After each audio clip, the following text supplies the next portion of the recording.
wassalamu ala asyrafil anbiya'i wal mursalin wa ala alihi wa sahbihi ajma'in. Subhanaka la ilma lana illa ma 'allamtana innaka antal alimul hakim. Rabbi shrah li sadri wa yassir li amri wa hlul 'uqdatam min lisani yafqahu qawli. Amma ba'd. Alhamdulillah ala ni'matil Islam, alhamdulillah ala ni'matil iman, wa kafa biha min ni'mah. Alhamdulillah, segala puji bagi Allah Subhanahu wa taala. Terlewat bagi kita Ramadan dan sekarang kita ada di bulan Syawal. Masih momennya tentang halal bihalal, masih momennya tentang saling memaafkan, masih momennya tentang kumpul-kumpul silaturahmi untuk membersihkan perkara-perkara yang bisa mengotori diri kita satu sama lain, yang akan membuat kita hina di mata Allah Subhanahu wa taala, yang akan menghalangi berbagai macam kebaikan untuk bisa masuk ke dalam diri kita. Ketika kita nimbun di dalam diri kita perkara-perkara yang buruk, ketika kita ada di dalam hati kita perkara-perkara yang gak baik, maka itu semuanya yang merugi adalah diri kita. Oleh karena itu Allah Subhanahu wa taala memberikan kita satu di antara sekian sekian bulan, ada satu bulan yang namanya Ramadan, di mana motivasinya adalah ibadah, di mana motivasinya adalah mendekatkan diri kepada Allah Subhanahu wa taala dengan berbagai macam perintah-perintahnya, dengan berbagai macam perkara-perkara ibadahnya. Maka selesai dari Ramadan kita diajarkan di bulan Syawal ini untuk saling membersihkan apapun yang ada antara satu sama lain. Mungkin kalau Ramadan nggak sempat silaturahmi, maka di bulan Syawal ini momennya kita untuk silaturahmi. Kalau di bulan Ramadan biasanya orang sibuk, malamnya dipakai untuk sholat tarawih, siangnya dipakai untuk berpuasa, nggak sempat kunjung sana kunjung sini, nggak sempat mendekati orang-orang yang harusnya memang dekat kepada kita. Maka di bulan Syawal ini adalah waktunya. Yang jauh-jauh pada datang, kalau jenengan bukan orang asli Tulungagung, dia mudik ke rumahnya masing-masing, ke daerah asalnya masing-masing. Untuk apa? Agar segala hal Allah Ta'ala ingin memberitahukan kepada kita bahwasanya orang-orang terdekatmu, orang yang kita jalin silaturahim. Apa silaturahim itu? Silah itu adalah tali, istilahnya pengikat, Ar-Rahim. Siapa Ar-Rahim itu? Orang-orang yang rahimnya dekat sama kita. Orang-orang yang rahimnya itu terdekat sama kita. Orang tua kita yang melahirkan kita, baik bapak ataupun ibu kita, saudara-saudara kita yang pernah ada di satu rahim yang sama dengan kita. Tinggal siapa yang duluan aja. Kalau duluan mereka berarti kakak kita, kalau setelah kita berarti adiknya kita. Ini orang-orang terdekatnya kita, yang jadi tali-talinya Allah Ta'ala yang gak mungkin bisa diputus. Gak ada. Kalau mantan istri ada, mantan bapak, mantan ibu gak ada. Mantan anak ya ndak enek. Mantan sepupu ya ndak enek biyen dhek sepupuku bar nyolong duitku ke aku, duit sepupu koyo ngono. Bisa, Bu? Ndak bisa. Dia dulu pamanku, tapi setelah dia melakukan ini kepadaku, maka dia sekarang bukan pamanku, nggak bisa. Bahkan Nabi Muhammad SAW kepada pamannya yang sekian puluh tahun menyakitinya, yang selalu ada di setiap dakwahnya Nabi, tapi bukan untuk mendukung dakwahnya Nabi, tapi nyakitin Nabi. Setiap kali Nabi Muhammad ngajak orang, ayo aslimu, ayo masuk Islam, qulu la ilaha illallah tuflihu, ayo masuk Islam, baca la ilaha illallah, kalian akan selamat. Di belakangnya, orang yang barusan diajak ngomong sama Nabi Muhammad ini, di belakangnya Abu Lahab mengatakan, ojo percaya karo ponakanku kuwi. Jangan percaya sama dia itu begini, dia itu jelek-jelekin Rasulullah SAW, yang bahkan kekafirannya pun dinaskan di dalam Al-Quran. Tabbat siada Abi Lahab wa tab. Yang celaka itu Abu Lahab. Yang akan terseret di dalam api neraka itu Abu Lahab. Yang akan nyicipi segala hal yang buruk di dalam neraka itu ya Abu Lahab. Abu Lahab orang yang sangat-sangat dihinakan oleh Allah Subhanahu wa taala, yang sampai dikatakan ketika mati, Abu Lahab itu ketika meninggal dunia kena sekujur tubuhnya itu kena satu penyakit sakit kulit yang mendol-mendol, keluar nanah darinya dan baunya itu sangat-sangat nggak enak, sampai akhirnya dikucilkan anak-anaknya, nggak ada yang mau ngurusi, saudara-saudaranya nggak ada yang mau ngurusi, ditinggal sendirian mati di atas ranjang, jasadnya pun nggak ada yang mau gendong. Istilahnya nggak ada yang mau datang untuk menguburkan, itu nggak ada. Kak, saking baunya, nggak ada yang kuat nyium bau dari apa yang keluar dari jasadnya Abu Lahab tersebut. Akhirnya orang-orang, ini istilahnya orang-orang yang masih ada kerabat dengan Abu Lahab, ngambil kayu panjang sekali. Setelah itu istilahnya dicutik, di kayunya itu tadi bersama-sama dicutik ke jasadnya dia, sampai akhirnya jatuh dari ranjang, digelinding-gelindingkan sampai dimasukkan ke dalam liang lahat. Habis itu orang mau nguburin pun nggak kuat sama baunya. Akhirnya semua orang ngumpul dengan jarak lumayan jauh, semuanya melemparkan batu ke kuburan itu sampai penuh. Dihinakan. Di akhir hayatnya pun ditampakkan sama Allah Ta'ala bagaimana caranya Allah menghinakan orang-orang yang gak baik, orang-orang yang menyalahi, gak mau beriman sama Allah Subhanahu wa Ta'ala. Tapi dikatakan, saya pernah dapat cerita dari salah satu guru saya. Ada satu orang yang ketika dengar, ketika tahu ceritanya Abu Lahab itu jahatnya kayak gini, Abu Lahab itu nyakitin Nabi kayak gini dan benci sekali dia sama Abu Lahab. Akhirnya dia komitmen setiap kali melaksanakan sholat, habis Fatihah yang dibaca surat Al-Lahab. Mau sholat wajib, mau sholat sunnah yang dibaca surat Al-Lahab. Al-Lahab terus pokoknya. Duhaan Al-Lahab 2 rakaat, misalkan 2 rakaat. Rakaat pertama yo Al-Lahab, rakaat kedua yo Al-Lahab. Subuh, duhur, asar, maghrib, sholat Al-Lahab terus, saking bencinya sama Abu Lahab. Dikatakan berminggu-minggu, berbulan-bulan dia melakukan hal tersebut. Tahu-tahu suatu hari dia mimpi didatangi Rasulullah SAW. Tapi nabinya ndak ngadep dia, dibokongi. Jadi nabinya ndak mau ngelihat kepada orang tersebut. Maka laki-laki tersebut mengatakan, ya Rasul, kenapa kok jenengan nggak mau ngelihat saya? Kenapa jenengan kok nggak mau datang ke mimpi saya, tapi kok nggak mau menghadap saya ini? Kenapa? Katanya Rasulullah SAW, apa ndak ada surat lain selain Al-Lahab? Neng Quran ini suratnya apa me Al-Lahab dong? Kok sing mau woco Al-Lahab terus? Biar bagaimanapun, biar seperti apapun, walaupun sejahat apapun Abu Lahab, dia tetap pamanku. Dan sebagai seorang keponakan, apapun yang salah, istilahnya apapun yang nyakiti ahli keluarganya, saya pun juga akan ikut tersakiti karena saya juga manusia biasa. Itu yang dikatakan oleh Rasulullah SAW.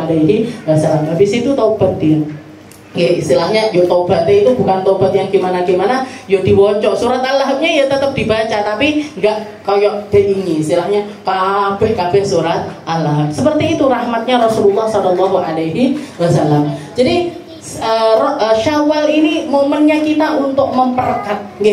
Jangan sampai kita silaturahmi tapi hati yang nampak sama yang enggak nampak ini beda. Jangan sampai yang di luar sama yang di dalam ini beda. Aku tak marani omahe wong kuwi. Nyapa? Milik roh jereke tuku TV anyar. Kulaan bahan julid. Kulaan bahan untuk gosip. Kulaan bahan untuk menjelek-jelekan biar wong sugih tiba saiki koyo ngono yo ya Allah mesane nggih. Koyoke nggih sepertinya kasihan nggih, tapi enggak ngapa-ngapain yo mek mesane ngono tok nggih. Yo ndak ngewangi apa ninggali uang apa, cuman dipakai buat bahan omongan satu sama lain, cuman dipakai untuk bahan-bahan seperti itu saja. Jangan sampai nggih. Jadi Syawal ini waktunya kita bersih-bersih nggih. Apa salahnya kita sama orang lain, kita maafkan orang tersebut. Begitu juga dengan salahnya orang ke kita, kita maafkan. Kita minta maaf sama orang dan kita memaafkan orang lain setulus-tulusnya. Biar apa? Biar setahun ke depan ini kebaikan yang akan dititipkan sama Allah Ta'ala ini semakin banyak. Semakin banyak karena tempat yang kotor, tempat yang kotor nggak akan pernah bisa diisi cahaya. Tempat yang kotor harus dibersihkan dulu, baru setelah itu bisa dihiasi dengan perkara-perkara yang indah. Oleh karena itu di momen Syawal ini saya secara pribadi dan juga keluarga, mewakili Umi, kakak dan lain sebagainya, semuanya mengucapkan minal aidina wal faizin kullu am wa antum bikhair. Mohon maaf lahir dan batin kalau di majelis ini mungkin ada kurangnya, ada salahnya dan lain sebagainya. Jenengan maafkan, jenengan maafkan, jenengan maklumi, jenengan istilahnya dibersihkan, dibersihkan satu sama lain antara teman-teman yang duduk di tempat ini. Maafkan, istilahnya jangan sampai kita datang ke majelis tapi yang kita cari ini bukan apa yang harusnya dicari. Diniatkan kita datang ke sini niatnya nyari ilmu, niatnya baca hadroh basaudan, niatnya baca burdah, niatnya sholawat, niatnya munajat, niatnya doa. Itu yang kita fokuskan. Jangan fokus ke sesuatu yang lain. Kuwi main yang ditunggu. Nah, istilahnya kalau cuma sekedar pengen tahu rumahnya, pengen kenal lebih dekat, nggak apa-apa. Tapi yang sebatas itu saja, sewajarnya. Sewajarnya. Saya pernah diajarin sama guru saya, orang kalau bermajelis itu, sekedarnya aja, nggak usah sampai istilahnya sampai nopo. Tapi kalau di sini insya Allah nggak ada, karena 8:30 selesai, wis wayahe mulai di tempatnya masing-masing. Majelis pagi itu yang rawan, mulai majelis bakso, mulai majelis neng toko iki, mulai majelis buka majelis baru lagi, majelis ghibah syariah, majelis nopo. Kalau malam insya Allah enggak, jangan habis pulang dari sini pulang kan, jangan sampai dari sini nanti saya ngeluyur neng dinding. Jadi habis majelis pulang, luwe misalnya kurang nih mame nih gue majelis, ya sudah beli terus beli nasi goreng dibungkus, beli mie ayam dibungkus, makan malam. Jangan sampai karena memang kita setting 8:30 selesai, sekiranya itu jalan-jalan masih rame, toko-toko masih buka, karena jenengan semuanya perempuan. Kalau istilahnya kalau di jalan ada apa-apa, kena tempat sepi dan lain sebagainya, saya juga istilahnya nanti ada berita ini apa, naudzubillah, istilahnya misalkan kecelakaan habis ngaji di El Sagat, berita betul, jangan sampai. Jadi itu juga kita pikirkan biar jenengan semuanya bisa nyampe rumah itu sebelum semua tempat itu sepi, sebelum lampu-lampu itu dimatikan. Jadi minal aidina wal faizin kullu am wa antum bi khair. Semoga setahun ini kita selalu dijaga di dalam kebaikan. Semoga setahun ini kita semuanya disehatkan, sehat dohirnya, sehat batinnya. Dan selama setahun ini semoga Allah Ta'ala mencurahkan rahmat, ampunan, barokah di dalam setiap kehidupan kita, di dalam setiap lini apa yang ada di dalam diri kita, mata kita, telinga kita, hidung kita, mulut kita. Semoga semuanya diberkahi sama Allah. Semoga semuanya diampuni dosa-dosanya dan juga diganti dengan perkara-perkara yang baik. Jadi kalau kita ngelihat apa yang baik, kalau dengar kita dengar perkara yang baik, kalau kita melangkah ke tempat-tempat yang baik. Itu kita harapkan sampai nanti kulaan kebaikan lagi kalau kita ketemu sama Ramadan tahun depan. Mungkin panjang umur semuanya, dikasih kesempatan untuk puasa Ramadan, kasih kesempatan untuk menikmati ibadah Ramadan, bisa menikmatinya dengan kenikmatan yang sebaik-baiknya, yang nambah dari apa yang telah kita rasakan. Ramadan berlalu dari kita, tapi bukan berarti rohnya Ramadan itu harus kita tinggal. Rohnya Ramadan ini identik dengan keistiqomahan. Kita ditempa sama Allah Ta'ala selama 30 hari, poso selama 30 hari, setelah itu terawih juga selama 30 hari. Allah Subhanahu Wa Ta'ala mengatakan di dalam Al-Quran, fastaqim kama umirta. Katanya Allah Ta'ala, istaqim. Kamu kalau sudah ada di dalam kebaikan, kamu kalau sudah masuk ke dalam agama Islam, kalau kamu sudah ada di dalam lingkup agama yang benar, dan Islam ini adalah satu-satunya agama yang benar, istaqim. Istaqim. Jadi istiqomahilah. Istiqomahin apa? Lurus di dalamnya. Kamu sholat luruslah di dalam sholatmu. Kamu puasa, luruslah di dalam puasamu. Kamu zakat, luruslah di dalam zakatmu. Jangan ke samping kanan, jangan ke samping kiri. Jadi Allah Ta'ala mengatakan fastaqim kama umirta, istiqomahlah kamu sebagaimana yang diperintahkan kepadamu. Allah Ta'ala tidak mengatakan akim, akim kama umirta. Istilahnya bukan agamanya yang disuruh istiqomah. Kalau agama kita, kalau Islam itu sirotol mustaqim, satu jalan yang sudah lurus. Dari mulai diturunkan, mulai dari zamannya Nabi Allah Adam sampai akhir zaman, agama yang diturunkan sama Allah Ta'ala itu nggak pernah melenceng, nggak pernah melenceng, selalu lurus, selalu lurus.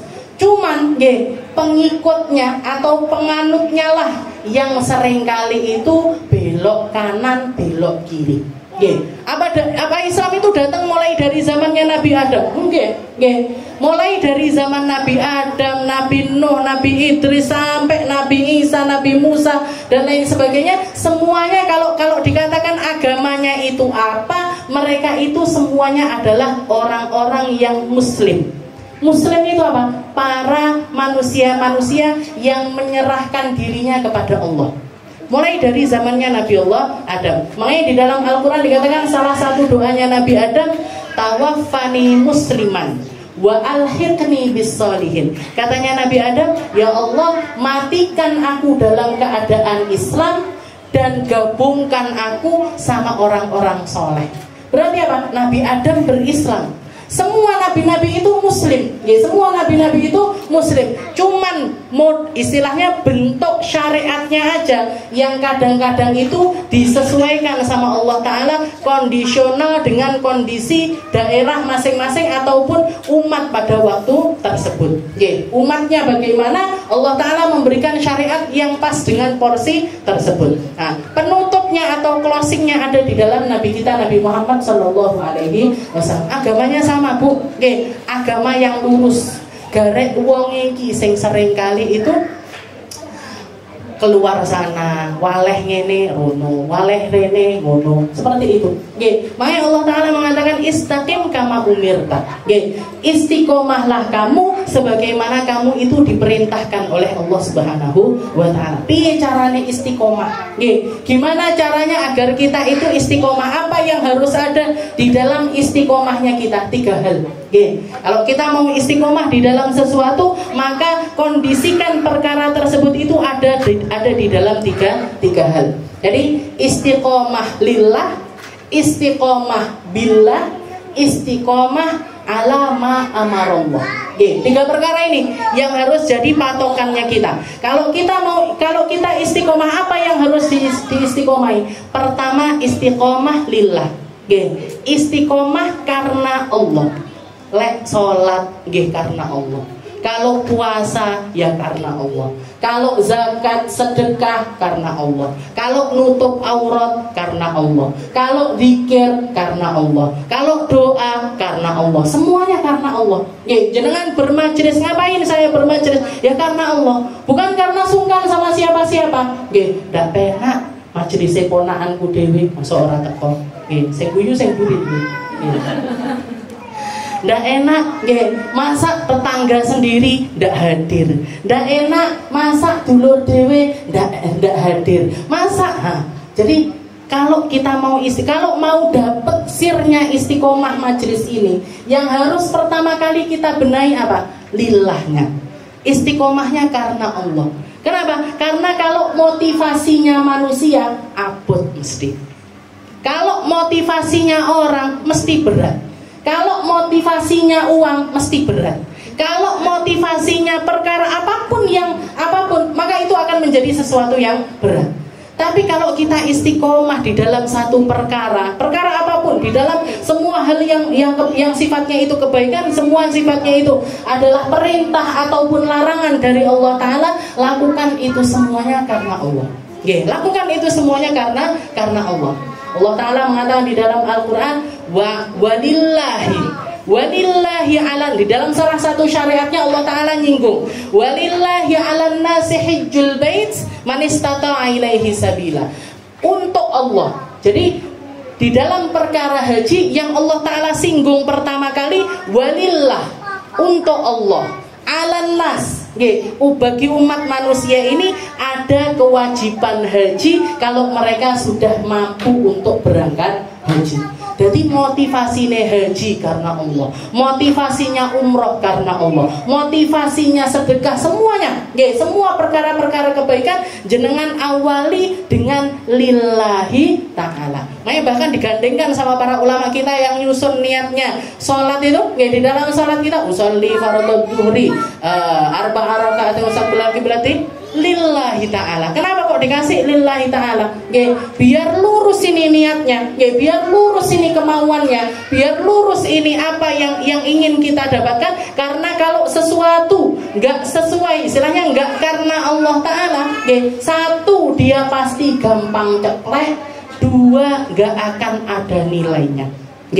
Jadi satu pasti gampang ceklek. Jangan kalau ngapa-ngapain nggak karena Allah Ta'ala, bukan karena Allah Ta'ala, gampang ceklek. Kok panggah aku wae sing ngekei, kok panggah aku wae sing nang ngarep, nih sing duduk ngarep niki. Gampang ceklek, gampang ceklek. Kenapa? Karena enggak lillah, karena tidak karena Allah. Jadi itu yang pertama, istiqomah lillah. Jadi lakukan segala sesuatu, perkara-perkara kebaikan ataupun ninggalkan kemaksiatan sekalipun, lakukan semuanya karena Allah. Setelah itu yang kedua, istiqomah billah. Istiqomah bersama dengan Allah. Maksudnya apa? Istiqomah billah ini, kita ketika mendapatkan satu anugerah untuk melakukan kebaikan, jenengan mampu untuk berzikir, mampu untuk bersolawat, mampu untuk duduk di tempat baik, punya teman-teman yang baik, punya keluarga yang baik, mampu sedekah, mampu melakukan amal ini dan lain sebagainya. Rasakan bahwasanya semua nikmat itu dari Allah, bukan dari kita sendiri, bukan dari kita sendiri. La tuzakku anfusakum. Katanya Allah Ta'ala, jangan kalian nganggep kalau kebaikan yang ada pada dirimu itu karena kamu, bukan karena kamu, bukan. Tapi semuanya karena Allah yang ingin menghadirkan hal tersebut kepada dirimu. Kita nggak akan mampu bersyahadat kalau nggak dikasih syahadat sama Allah. Kita nggak akan mampu bahkan sekedar baca alhamdulillah, insya Allah. Kalau momen lebaran yang paling kelihatan itu, orang itu sulit untuk mengucapkan. Banyak orang yang disulitkan untuk sekedar mengucapkan minta maaf. Nama betul. Saya kemarin ngeliat ada video kakak adik 10 tahun nggak sama-samaan. 10 tahun itu nggak pernah sama-samaan. Jadi kakak Erono, adik Erono. Kalau kakaknya di dapur, dia pilih di ruang tengah. Kan 10 tahun. Di momen lebaran ini sampai dipaksa untuk minta maaf. Siji digeret ibu-ibu siji digeret buli dikongkon paluk-palukan, disuruh minta maaf. Ini saya yang langsung terbersit ini loh. Orang kalau nggak dimampukan untuk minta maaf, ya nggak keluar itu kata maaf. Orang kalau nggak dimampukan untuk memaafkan, nggak dimampukan untuk minta maaf, maka hal tersebut pun bahkan juga nggak akan mampu dilakukan. Nggak akan mampu untuk dilakukan. Kita ada di dalam naungannya Islam, kita ada di dalam naungannya syariat, kita ada di dalam naungan perkara-perkara yang baik. Kenapa? Karena Allah Ta'ala ingin kita dapat jatah tersebut. Guru saya Habib Hasan itu pernah nasihatnya kepada Ustadz Segaf, kepada putranya Habib Segaf Baharun, ketika beliau mengatakan, Segaf, wahai Segaf, kamu itu belajar Al-Quran gampang apa enggak? Gampang, Bi. Kamu belajar hadis gampang enggak? Gampang. Belajar sirah gampang enggak? Gampang. Siapa yang nyerdasin kamu? Allah. Siapa yang ngasih kamu ilmu? Allah. Siapa yang ngasih kemampuan kamu bicara? Allah. Siapa yang menghadirkan guru-guru itu? Allah. Siapa yang ngasih kamu kesempatan untuk belajar bahkan sampai ke negerinya Rasulullah SAW ke Madinah? Allah. Terus yang dari kamu ini apa? Tidak ada. Saya kalau nggak dicerdaskan sama Allah, nggak cerdas. Kalau nggak dibenterkan sama Allah, nggak pintar. Kalau yang guru-guru sekolahan mesti tahu, ada anak-anak yang diajarin gampang, ada anak-anak yang diajarin sulit sekali. Sampai nduweh gurune panggah ndak iso-iso. Kenapa? Nggak dikasih sama Allah Ta'ala jatah bisa kho. Nggih.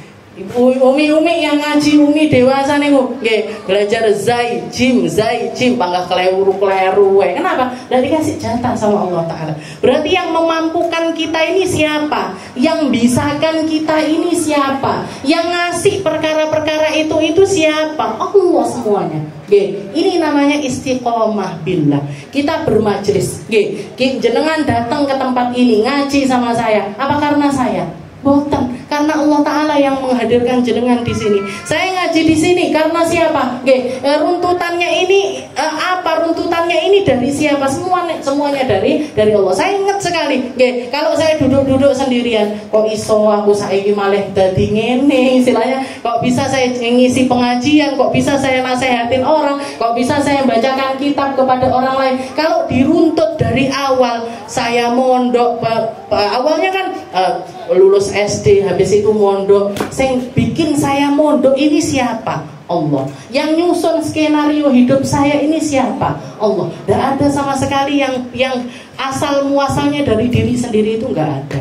Ya sudah, ini jatah kita, ini tempat kita, ini kesempatannya kita. Lakukan itu semuanya sambil istilahnya di dalam hati kita niatkan istiqomah billah. Ya Allah, ini kebaikan ini dekat sama saya. Saya jangan sampai ketinggalan kebaikan tersebut. Kasih saya jatah perkara-perkara tersebut. Karena berapa banyak orang yang lebih dekat dari ini, lebih dekat dari kebaikan, lebih berpotensi untuk mendapatkan kebaikan, tapi tidak dapat kebaikan-kebaikan tersebut. Istiqomah lillah, istiqomah billah, dan yang ketiga istiqomah kama amarullah. Nah, ini yang butuh belajar. Ini yang butuh belajar. Kalau kita mau istiqomah, semua perkara-perkara ibadah itu butuh sama yang namanya ilmu.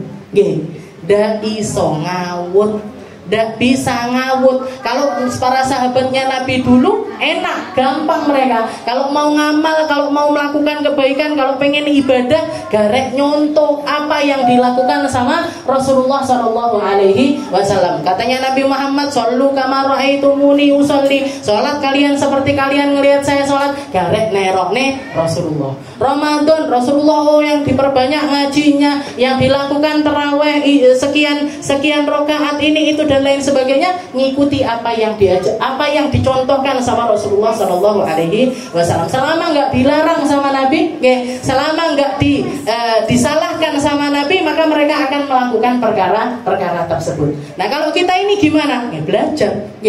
Makanya Nabi Muhammad mengatakan, talabul ilmi fardhatun ala kulli muslim. Belajar ilmu itu wajib hukumnya. Belajar sebelum kita melakukan satu amaliyah, yang harus ada di dalam diri kita itu ya ilmunya. Mau sholat ya harus ngerti ilmunya sholat. Mau wudhu harus ngerti ilmunya wudhu. Kalau perempuan ngalamin haid berarti harus ngerti ilmunya haid. Mau nikah harus ngerti ilmunya pernikahan. Orang mau haji harus ngerti ilmunya haji. Mau umroh harus ngerti ilmunya umroh. Mau zakat harus ngerti ilmunya zakat. Udah mulai dewasa, mulai kerja harus ngerti. Piye carane agama ini ngatur keuangan ini gimana caranya. Setelah itu nanti apa yang wajib ada di dalam perkara-perkara harta saya. Oh, ada yang namanya zakat, ada yang namanya zakat fitrah, ada yang namanya zakat mal, ada yang namanya sedekah, ada yang namanya infak, ada yang namanya jariyah, ada yang namanya wakaf dan lain sebagainya. Ini semuanya ada ilmunya. Ndak oleh ngawut, ndak iso ngawut. Kenapa? Karena kalau kita pakai beramal di dalam agama ini dengan ilmu pengawutan, dengan ilmu pengawutan, yang salah lebih banyak daripada yang benar. Yang salah akan lebih banyak daripada yang benar. Di zaman Pak Tabi'in pernah ada satu ulama yang masuk ke satu pasar. Pasar tersebut bukan pasarnya umat Islam.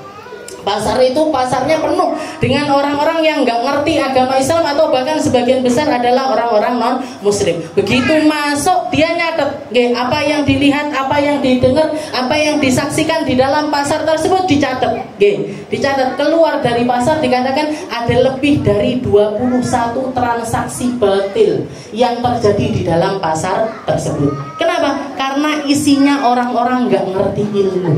Karena isinya orang-orang yang nggak paham bagaimana caranya berdagang ataupun bermuamalah harta dengan caranya Rasulullah Shallallahu Alaihi Wasallam. Sayyidina Umar sampai bikin kalau sekarang gitu dibilangnya spanduk di depan pasar Madinah itu ditulis spanduk la yabi wa la yashtari fi suqina hada illa man fuqih. Katanya Sayyidina Umar nggak boleh berdagang, nggak boleh berjualan ataupun nggak boleh beli di dalam pasar ini kecuali orang-orang yang ngerti ilmu fikih muamalah. Jadi sebelum kita masuk ke dunia pekerjaan, ngerti dhisik piye dadi gimana caranya kita itu bermuamalah. Jadi dan semuanya ada di dalam syariat. Bab ibadah lengkap, Bu.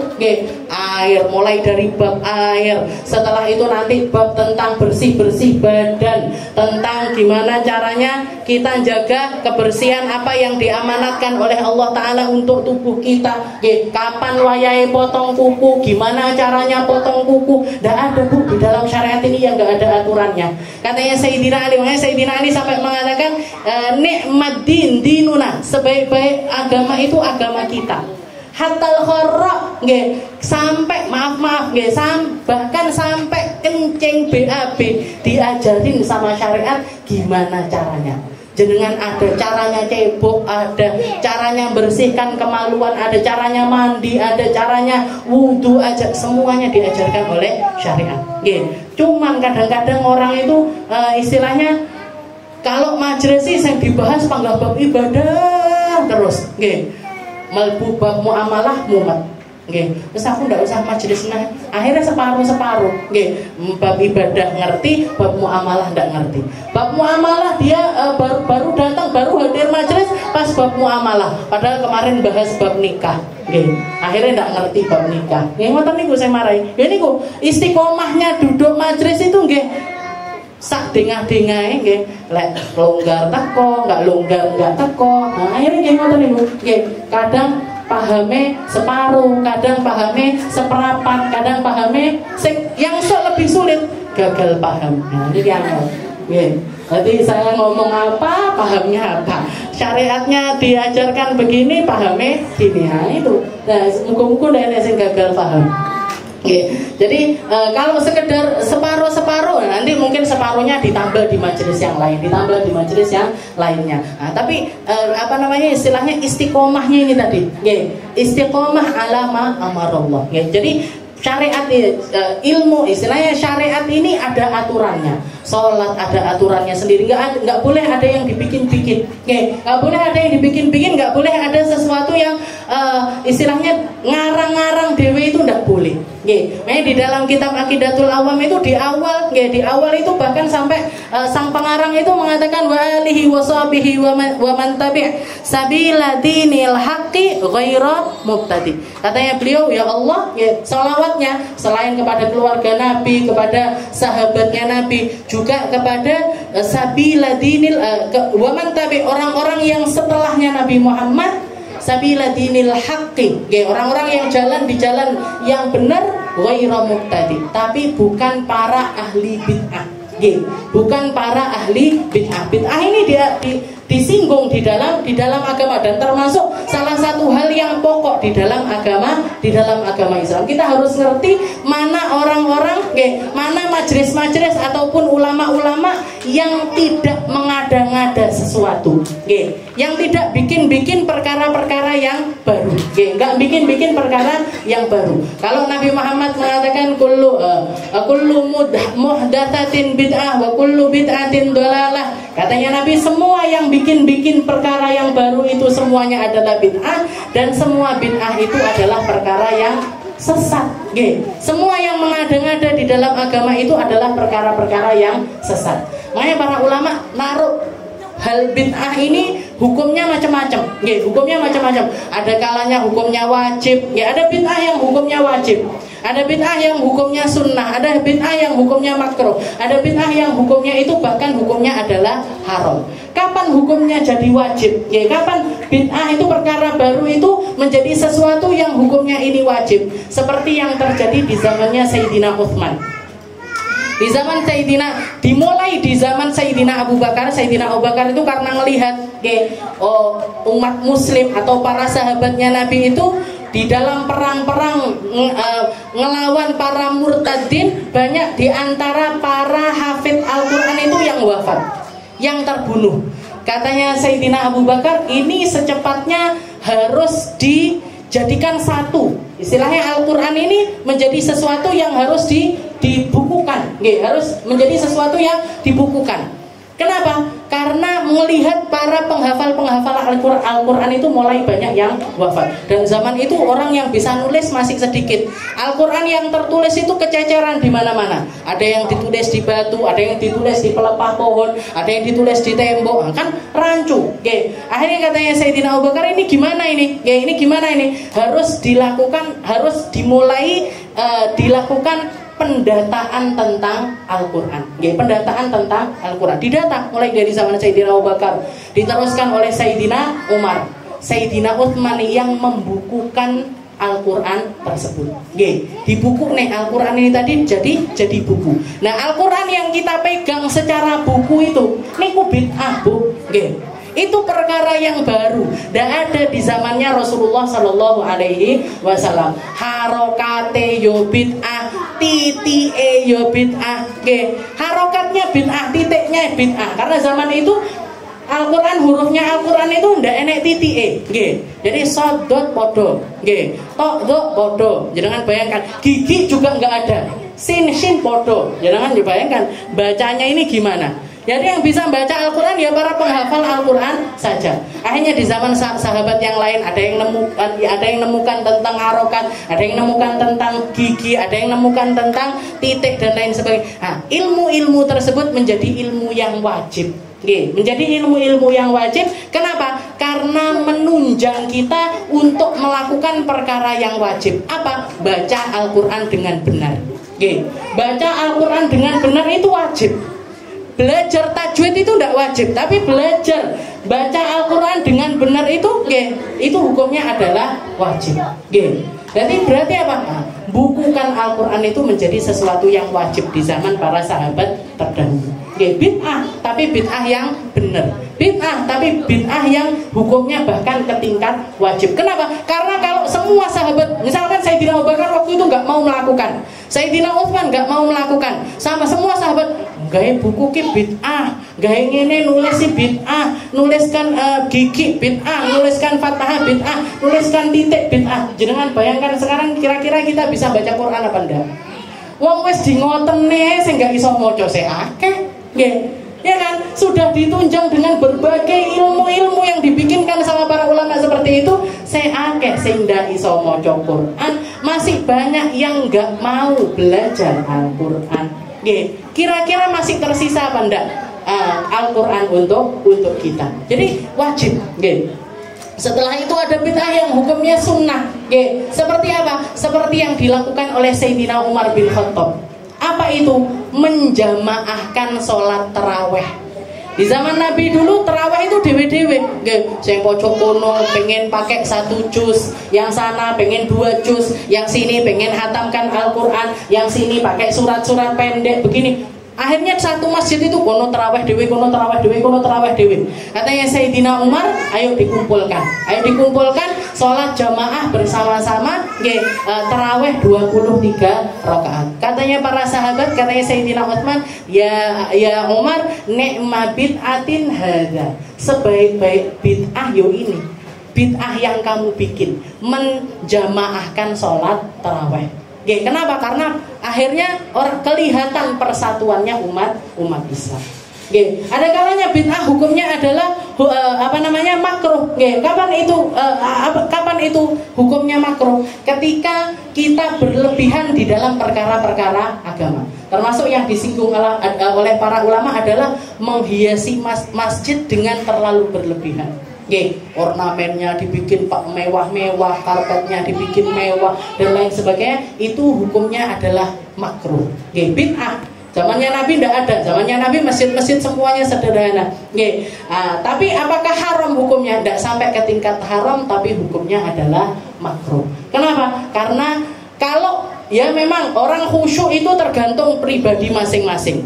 Tapi kalau misalkan kita masuk ke satu masjid dengan ornamen yang terlalu berlebihan, niki kan ganggu. Apik yo. Pilih naik kene aku timbang nanti belum lagi apik masjid iki timbangane masjid kuwi, enak masjid iki timbangane masjid kuwi ya. Akhirnya pilih-pilih ini dan lain sebagainya. Maka karena efek tersebut maka dihukumi oleh para ulama itu hukumnya adalah makruh. Enggak sampai tingkat haram tapi hukumnya adalah makruh. Ada juga hukumnya bid'ah tapi hukumnya adalah mubah. Mubah ini hukumnya boleh. Kayak kita safar naik pesawat, naik kereta dan lain sebagainya. Kita majelis seperti ini dengan kayak misalkan tadi kita baca hadroh basaudan. Zamannya Nabi apa ada hadroh basaudan? Tidak ada. Tapi kita lihat isinya hadroh ini apa? Oh, isinya munajat, isinya Quran, isinya doa, isinya nyebutkan orang-orang soleh biar kita kenal sama mereka. Ada Fatihahnya di situ dan lain sebagainya. Diperadeli. Makanya di sini ada terjemahnya. Silahkan jenengan baca, jenengan resapi, jenengan perhatikan terjemah-terjemahnya mana di antara doa-doa atau apa yang ada di dalam hadroh ini tadi yang melenceng dari syariatnya agama. Apakah ada ngelokne wong apa piye, apa nyelaku kelompok ini? Tidak ada sama sekali. Berarti apa? Doa hukumnya gimana? Boleh. Kita doa kapanpun boleh. Kita zikir kapanpun boleh. Dikumpulkan boleh, sendirian juga boleh. Di tempat sepi boleh, di tempat ramai juga boleh. Berarti apa? Nah, ini tadi adalah perkara-perkara. Jadi kalau doanya berpahala, tapi perkumpulan doanya ini tadi hukumnya apa? Hukumnya boleh. Dan kalau sudah perkara-perkara yang boleh seperti ini, jangan terlalu saklek di dalamnya. Jangan terlalu saklek di dalamnya. Kayak misalkan kayak mungkin yang jadi budayanya kita di negeri kita ini biasanya wong tahlilan. Ada orang yang meninggal tahlilan sehari, 2 hari, 3 hari, 7 hari dan lain sebagainya. Baca yasinnya gimana? Boleh. Ngumpulin orangnya gimana? Boleh. Bagi-bagi makanan hukumnya apa? Sedekah itu. Tapi nggak sampai ke tingkat wajib. Yang nggak wajib jangan diwajib-wajibkan. Yang nggak sunnah jangan disunnah-sunnahkan. Ada orang sampai keluarganya ini meninggal, butuh sebelumnya itu sakit parah, keluar uang banyak, sekon tahlilan sehari, 2 hari, 7 hari, 25 hari. Yang masakkan orang lain ditanggung biayanya sama orang lain nggak masalah. Ini sampai utang-utang sama orang apa? Tahlilan pitung dino aku dadi omongane wong sak kampung lek ndak tahlilan. Nah ini yang nggak boleh. Ini yang harus kita fahamkan sama umat. Yang nggak ada aturan sakleknya, ndak usah disaklek-saklek nih. Abah saya pernah di kampung ini kan biasa baca maulid, namanya maulid habsyi. Maulid habsyi itu kan dibilang panjang banget ya enggak, dibilang pendek banget juga enggak. Dipotong di satu majelis itu dipotong, habis qiyam rawi-rawi setelahnya itu enggak dibaca. Setelah berdiri niku rawi setelahnya itu enggak dibaca. Ada salah satu tokoh agama itu yang enggak oleh lek arep maca habsyi yo kudu tutup sampai ber. Ini aturan dari siapa? Jadi kalau istilahnya sesuatu yang enggak harus itu enggak usah diharus-haruskan.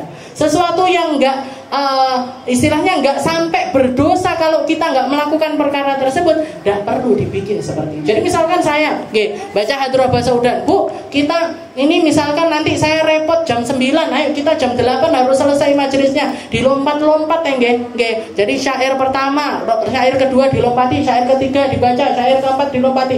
Enggak apa-apa, enggak masalah.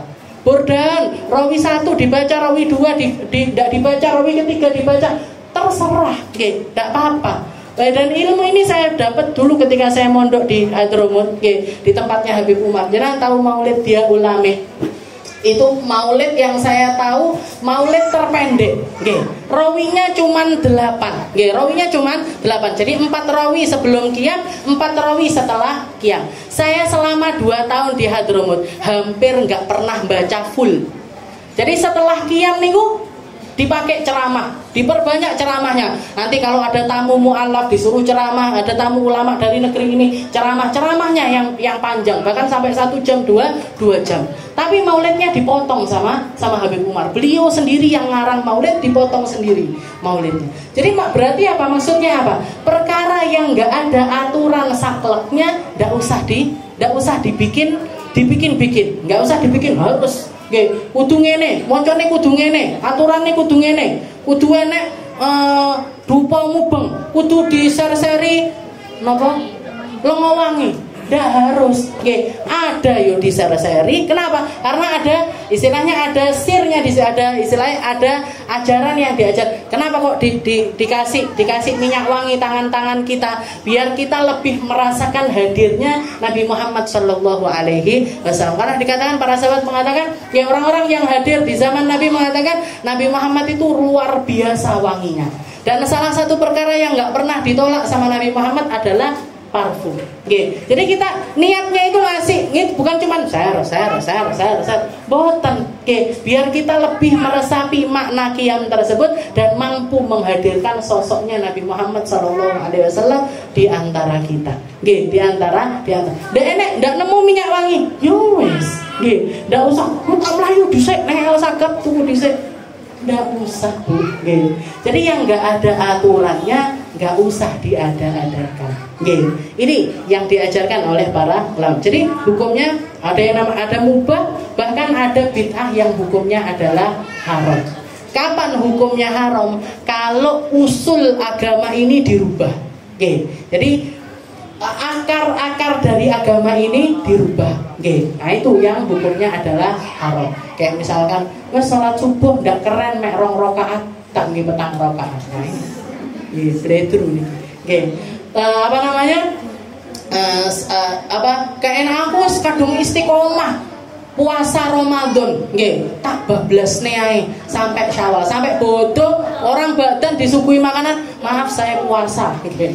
Nah ini aneh ini, padahal hari raya sama Allah Taala bahkan sampai diharamkan untuk puasa. Hari raya Idul Fitri, hari raya Idul Adha, sampai ayyamut tasyrik diharamkan untuk puasa. Nah, makanya itu, nggih, ini kalau bahas tentang masalah ini, nggih, istaqim kama umirta, istiqomahlah kamu sebagaimana yang diajarkan, yang diperintahkan sama Allah Taala. Ini butuh ilmu. Ya, ini butuh ilmu. Dan kalau kita sudah ngomongin ilmu itu istilahnya nggih kudu sempurna. Nggih, harus disempurnakan. Kita belajar wudu harus sempurna. Kita belajar salat harus sempurna. Kita belajar ilmu pernikahan disempurnakan. Nggih, kalaupun belum mampu, nggak mungkin orang mendapatkan kesempurnaan ilmu itu juga nggak mungkin. Tapi minimal yang wajib dari keilmuan tersebut kita harus punya. Nggih, harus punya di dalam kehidupan kita. Biar apa? Biar nggak gampang terombang-ambing. Nggih, biar nggak gampang bingung. Biar mampu menempatkan sesuatu itu sesuai dengan tempatnya, sesuai dengan apa yang diperintahkan oleh Allah Subhanahu wa Ta'ala. Ramadan mengajarkan kita itu semuanya. Istiqomah 30 hari untuk puasa, istiqomah 30 hari untuk salat tarawih. Dan Nabi Muhammad motivasinya, istilahnya motivasi dari Rasulullah, man shoma Ramadan wa qama lailaha imanan wa ihtisaban ghufira lahu ma taqaddama min dzambi. Orang yang istiqomah puasa Ramadan dan istiqomah bangun malam di malam harinya, motivasinya imanan wa ihtisaban. Dia beriman dan mampu melakukannya sampai akhir. Mampu mengistiqomahinya sampai akhir, maka mereka adalah masuk di dalam golongan orang-orang yang dapat ampunan dari Allah Subhanahu wa Ta'ala. Mungkin kita semuanya diampuni sama Allah, dirahmati selalu oleh Allah, selalu ada di dalam naungan kebaikan, selalu ada di dalam naungan keberkahan, dan dimampukan kita untuk semakin ngerti gimana caranya mengistiqomahkan diri kita. Kalau agama ini adalah agama yang sempurna, kitanya yang enggak sempurna. Kalau agama ini adalah agama yang lurus, kita yang seringkali tidak lurus. Kalau agama ini adalah agama yang indah, kitanya yang kadang-kadang belum bisa merasakan keindahan dari agama tersebut. Mungkin sama Allah Ta'ala diindahkan hidup kita, diberkahi hidup kita, diperbaiki kita, diperbaiki keluarga kita, diperbaiki cara kita bermuamalah kepada orang lain, cara kita ngomong, cara kita mandang, cara kita mendengar. Semoga semuanya diperbaiki oleh Allah Ta'ala. Dan semoga kita semuanya mendapatkan berkahnya Ramadan. Dan ruhnya Ramadan ini senantiasa menjadi roh yang selalu membawa kebaikan untuk kehidupan kita selanjutnya. Nggih. Ala hadhihi niyyah wa ala niyatin salihah wa ila hadratin Nabi Muhammad sallallahu alaihi wasallam bisirril Fatihah.